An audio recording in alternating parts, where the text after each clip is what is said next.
संस्कृत व्याकरण का जो तत्पुरुष समास टॉपिक है वो आज हम पूर्ण करेंगे। जितना समय लगेगा उतना हम इसमें देंगे। प्रमुख विशेषताएं, तत्पुरुष समास में द्वितीय पद है या उत्तर पद। द्वितीय पद को उत्तर पद भी बोलते हैं, ठीक है। इसमें दो पद होते हैं। कितने पद होते हैं? दो पद होते हैं, प्रथम और द्वितीय पद, ठीक है। प्रथम और द्वितीय पद ये होता है, वो प्रधान होता है। तत्पुरुष समास के शब्द हैं, उनका जो विग्रह कार्य करें तो दो तरह से किया जा सकता है। इसमें जैसे देखिए, तस्य पुरुष है, एक ये सह पुरुष है।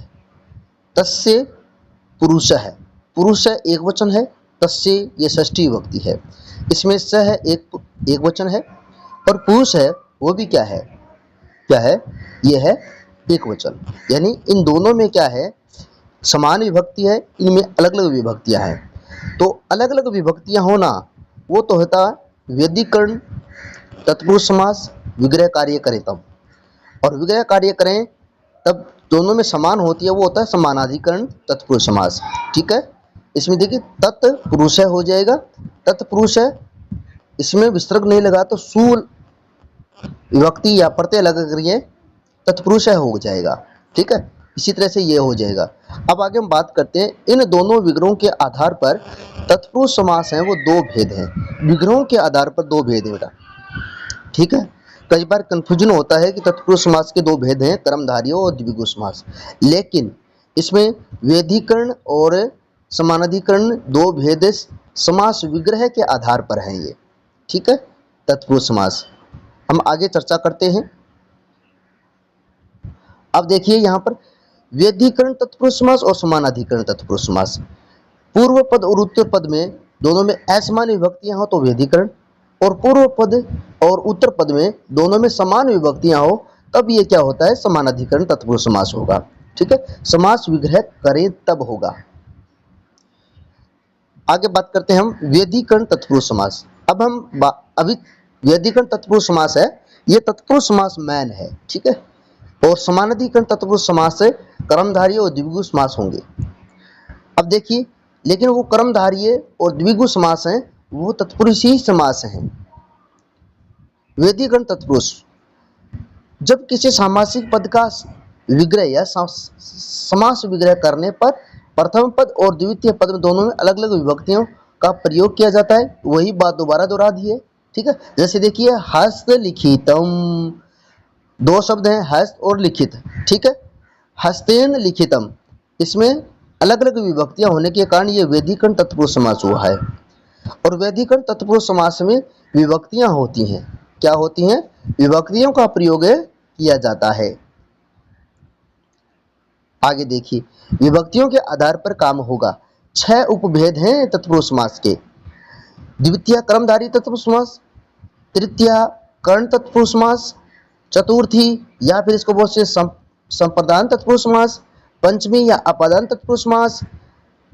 ये देखिए षष्ठी, पांचवा है षष्ठी संबंध तत्पुरुष समास, सप्तमी तत्पुरुष समास या फिर अधिकरण तत्पुरुष समास हम बोल सकते हैं। इन्हें ही है ना, ये विभक्ति होने के कारण विभक्ति तत्पुरुष समास भी कह दिया जाता है इनको, ठीक है ना। आगे बात करते हैं हम द्वितीय तत्पुरुष समास। अब विस्तार से हम पढ़ेंगे इनको। द्वितीय आश्रित अतीत पतित गततस्त्य प्राप्त अपने है। इसमें देखिए द्वितीय पद के रूप में, द्वितीय पद होता है ना, उसके रूप में द्वितीय पद में कहा, ये देखिए द्वितीय पद ये रहा, ये द्वितीय पद है, ठीक है। उदाहरण में देखिए द्वितीय पद ये यहाँ पर द्वितीय पद, यहाँ पर क्या मिलेगा, आश्रित अतीत पतित गत अत्यस्त प्राप्त और आपन्न शब्द प्राप्त होने पर द्वितीय विभक्ति तत्पुरुष समास होती है। और समास विग्रह करोगे तब पूर्व पद होता है, ये रहा पूर्व पद, ये पूर्व पद है, इनका द्वितीय विभक्ति हमें कर देंगे, ठीक है। चलो उदाहरणों को देखते हैं। यहाँ पर समस्त पद समास होता है, उसको समस्त पद विग्रह कार्य अलग अलग कर दिया वो होगा। पूर्व पद में क्या होता है, द्वितीय विभक्ति हमें कर देंगे और प्राप्त शब्द मिलेगा यहाँ पर उत्तर पद में या पूर्व ये द्वितीय पद में, ठीक है। इसमें प्राप्त तो कर देना है, लेकिन प्रथम पद है ना, इसमें द्वितीय विभक्ति करके अलग अलग कर देना है। सुखम प्राप्त है, दुखम प्राप्त है। अब सुख प्राप्त में हो जाएगा सुखम प्राप्त है, और कष्टातीत है कष्टम अतीत है, ठीक है। दुखम दुखातीत है दुखम अतीत है। कृष्ण श्रित है कृष्णम आश्रित है। ग्राम गतः ग्रामम गतः है। गृह गतः गृहम गतः। शरणापन शरणम आपन।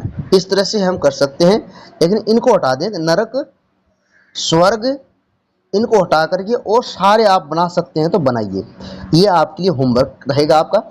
आगे हम बात करते हैं तृतीय तत्पुरुष समास। कौन सा? तृतीय तत्पुरुष समास। तृतीय तत्पुरुष समास में ये हमारा सूत्र है, पूर्व सदृश समोनाथ कलह है निपुण मिश्र सलेषण, ठीक है।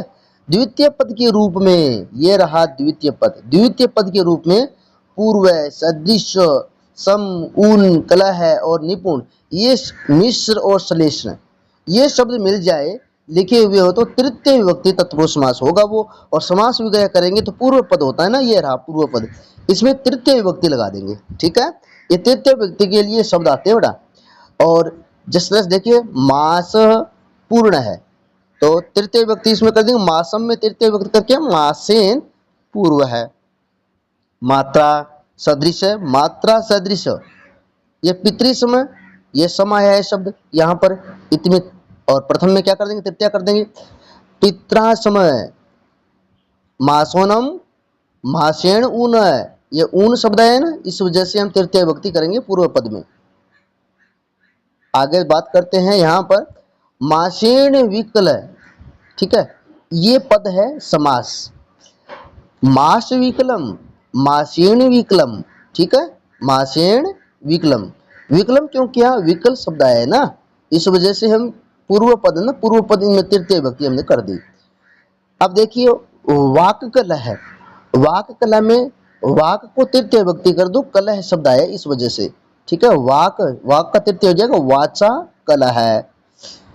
आचार निपुण है, आचार निपुण, निपुण का क्या हो जाएगा? निपुण की वजह से आचार में तृतीय विभक्ति कर दो, आचेड़ निपुण है। गुड़ मिश्र, मिश्र की वजह से हम क्या करेंगे? गुड़ में तृतीय विभक्ति करके मिश्र लगा देंगे, गुडेन मिश्र है, ठीक है। आगे बात करते हैं आचार संलक्षण है, आचार संलक्षण है आचारेण संलक्षण है, ठीक है।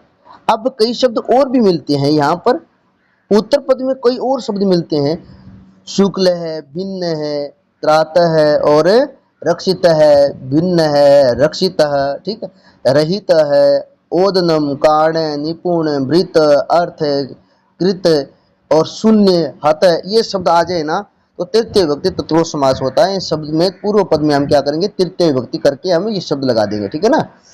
यहाँ पर देखिए क्षार शुक्ला, ठीक है, क्षारेण शुक्ल है और नख भिन्न है नखे भिन्न है। हरि त्रात है हरिणा त्रात है। देव रक्षित है देव रक्षित है। देवेन रक्षित है।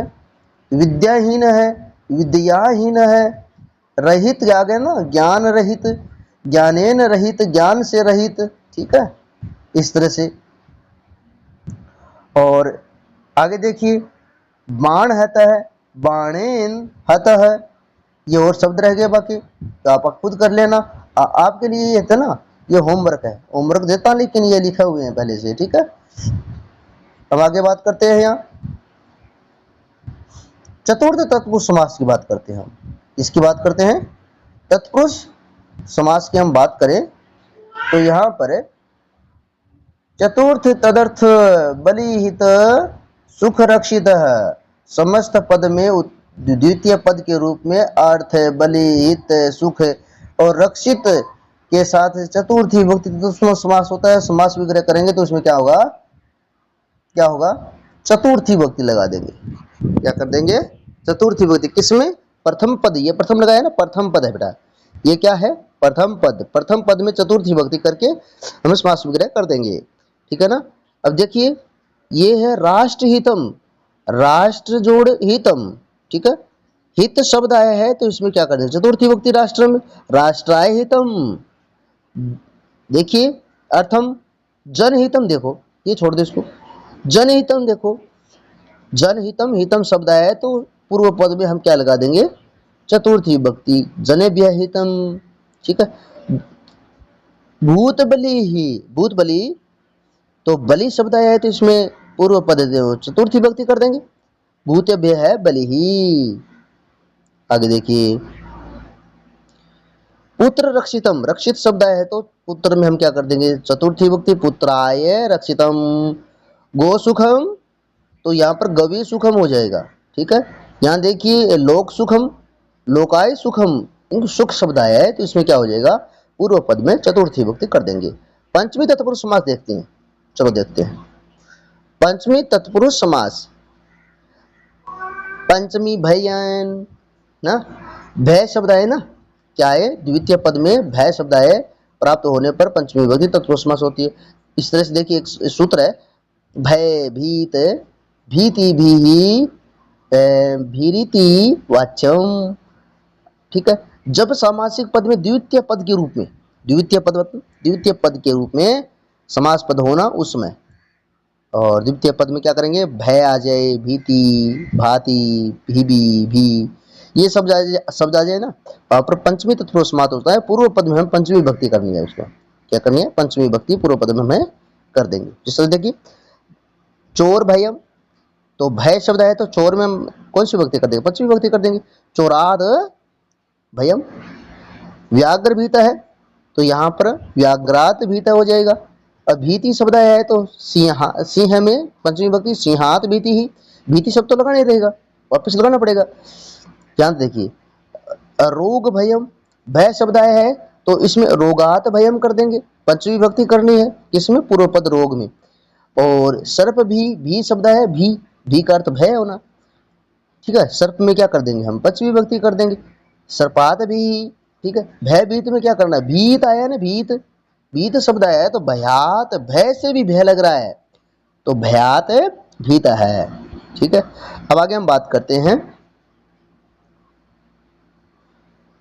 अपेता पोढ़ मुक्त पतिता पत्रस्ते रलप्स। द्वितीय पद के रूप में अपेत, अपोढ़, मुक्त, पतित और अपत्रस्त शब्द मिले तो वहां पर पंचमी तत्पुरुष समास होती है। ठीक है। यहाँ पर देखिए सारे शब्द मिलेंगे, यहाँ पर मिले हुए हैं तो तत्पुरुष पंचमी तत्पुरुष समास कर दो। ये सुखापति, सुखापेत है, सुखात अपेत, ये चक्र मुक्त है और चक्राद मुक्त है। स्वर्ग पतित है, स्वर्गात पतित है। अश्व पतित, अश्वात पतित है। गज पतित है, गजात पतित है। यहाँ पर देखिए तरंग, तरंगा पत्रस्थ, तरंगात अपत्रस्थ। ठीक है। इसी तरह से रोग मुक्त है, रोगात मुक्त है, क्या हो जाएगा, रोगात मुक्त है। यहाँ पर देखिए कल्पनापूर्ण है, कल्पनाया हा अपूर्ण है, पंचमी विभक्ति पूर्व पद में कर देना ये शब्द मिलते ही। ठीक है ना। और अन्य शब्द आते हैं इसी तरह से करना है, पंचमी विभक्ति करना है ये शब्द मिल जाए तो, कोई भी उदाहरण और मिल जाए तो बेटा। ठीक है। यहाँ आगे देखिए षष्ठी विभक्ति में बात करते हैं, षष्ठी तत्पुरुष समास, और समास विग्रह करो तो प्रथम पद में षष्ठी विभक्ति होगी। सूत्र है षष्ठी, जब किसी सामासिक पद में प्रयुक्त पदों का आपस में कोई संबंध स्थापित हो रहा हो तो वहां पर षष्ठी विभक्ति या षष्ठी तत्पुरुष समास माना जाता है। इस तरह देखिए देव पूजक, देव और पूजक है, देवा नाम है, पूजक है, तो यहाँ पर षष्ठी बहुवचन होगी यहाँ पर। ठीक है ना। देव और पूजक का दोनों का क्या हो गया, संबंध है यहाँ पर। यहाँ देखिए राष्ट्रपति में देखिए राष्ट्र और पति का दोनों का क्या हो गया, देश और पति का क्या हो गया, संबंध हो गया। राष्ट्र से पति, देश के साथ पति, स्वामी का संबंध। ठीक है। गुरु पत्नी, गुरु और उसकी पत्नी का संबंध है, गुरु हो पत्नी, जिसके साथ संबंध, जिसका संबंध है ना, जिसका संबंध है। ठीक है। उसमें पंचमी विभक्ति कर देनी है। यहाँ पर देखिए विद्यालय, विद्याया आल्य, हिमालय, हिमस्य आल्य, तपोवनम, तपस है वनम, मनोविकार है, मनस है विकार है। ठीक है ना। इसी तरह से और उदाहरण भी देख सकते हैं यहाँ पर। सुवर्ण पात्रम, सुवर्णस्य पात्रम, ठीक है। रजत पात्रम, रजतस्य पात्रम। दासी पुत्र, दासी और पुत्र का संबंध है। दास्याः पुत्र है। राजपुरोहित, राजपुरोहित, राज और पुरोहित दोनों का संबंध है। राज्यः पुरोहित है। तत्पुरुष में तस्य और पुरुष है, नहीं उसका और पुरुष के साथ संबंध हो गया, ठीक है। यहाँ पर देखिए, और हम बात करते हैं, इनको आप देख लेना अच्छी तरह से, ठीक है ना। आपका आगे हम बात करते हैं सप्तमी, सप्तमी तत्पुरुष समास। सप्तमी सोढ़ी, ये एक सूत्र है। सामासिक पद द्वितीय पद के रूप में, ठीक है, द्वितीय पद के रूप में सोढ़, धूर्त, चप्पल, निपुण और चतुर्थ, पंडित, प्रवीण, पटु, कुशल, अधि और निपुण, दक्ष, ये शब्द आ जाए तो वहां पर सप्तमी तत्पुरुष समास होता है। और समास विग्रह करेंगे तो प्रथम पद है उसमें षष्ठी विभक्ति कर देंगे। क्या कर देंगे? षष्ठी विभक्ति कर देंगे। जैसे देखिए उदाहरण, देखिए हम सारे उदाहरण करते हैं। वाक पटु, पटु शब्द आया है तो वाक में हम क्या कर देंगे, क्या कर देंगे, कौन सी विभक्ति? सप्तमी विभक्ति, वाची पटु हो जाएगा। कर्म कुशल, कर्म कुशल यानी कुशल शब्द आया है तो कर्मणि कुशल है। सभा पटु, सभायाम पटु। सभा पंडित, सभायाम पंडित। व्यवहार चपल है, व्यवहारे चपल है। कर्म प्रवीण, कर्मणि क्या हो जाएगा? प्रवीण है। धर्म दक्ष है, धर्मे, धर्मे दक्ष, ये धर्म में क्या आ जाएगा? पूर्व पद यानी प्रथम पद, उसमें क्या करने? सप्तमी विभक्ति करनी है। और सोंड आया है उसमें, अक्ष सोंड, अक्षेशु सोंड, क्या करना है? सप्तमी विभक्ति करनी है। इसी तरह से देखिए यहाँ पर शस्त्र निपुण है, शस्त्र निपुण है, यहाँ पर शास्त्रेषु निपुण है। विद्याया, विद्या प्रवीण, प्रवीण शब्द आया यहाँ पर, विद्याया में प्रवीण है। ईश्वराधीन, अधीन आया, अधि का मतलब अधीन हो गया। ईश्वरे अधि, अधि का मतलब अधीन होना। और प्रेम धूर्त है, धूर्त शब्द आया है तो प्रेम में सप्तमी विभक्ति प्रमणि, प्रेमणि क्या हो जाएगा? धूर्त हो जाएगा, ठीक है। अब हम आगे बात करते हैं। आज के लिए इतना ही काफ़ी है। ये हाथ से लिखे हुए नोट्स हैं और ये हमारा समास है, तत्पुरुष समास है, यहीं पर पूरा होता है। लेकिन आगे हम पढ़ेंगे वो है कर्मधारय समास। कौन सा है? कर्मधारय समास। और दूसरा है द्विगु समास। चैनल को सब्सक्राइब नहीं किया है तो चैनल को सब्सक्राइब जरूर करें और शेयर करें, ठीक है। आपका बहुत बहुत धन्यवाद।